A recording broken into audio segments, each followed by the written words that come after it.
Introduction. Let's face it, most people play a losing game. To quote from Tyler Durden from the cult classic movie Fight Club, we buy the stuff we don't need with money we don't have to impress people we don't even like. That's the kind of life we're living. I know it sounds harsh. I know it sounds judgmental, but it's also the truth. Unfortunately, for far too many of us, we equate having stuff with living worthy lives. We equate the stuff that we wear, the stuff that we own, and the things we focus on with the quality of our lives. In fact, for far too many people, stuff or possessions are one and the same as self and self-worth. This should not be a surprise because far too many people confuse price with value. We think that the more expensive something is, the more value it has, and we allow ourselves to feel worthwhile, appreciated, and acknowledged depending on the price of the stuff we have access to. What is wrong with this picture?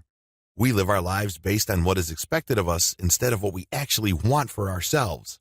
Too many people live their lives based on values they uncritically and unthinkingly copy and pasted from others.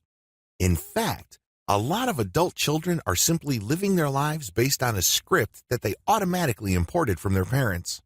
They did not stop to challenge the script. In fact, a lot of people didn't even bother to read it at all. They feel that since their parents live a certain way and thought about things a certain way, that they should do the same thing.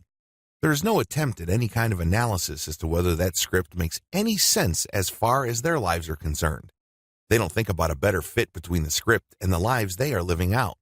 They don't consider whether the script has a specific historical or emotional context that may or may not be relevant today. They just automatically assume that since somebody they love and respect chose to live their life a certain way, then this path is the way forward. It is no surprise that Americans, by and large, are not happy.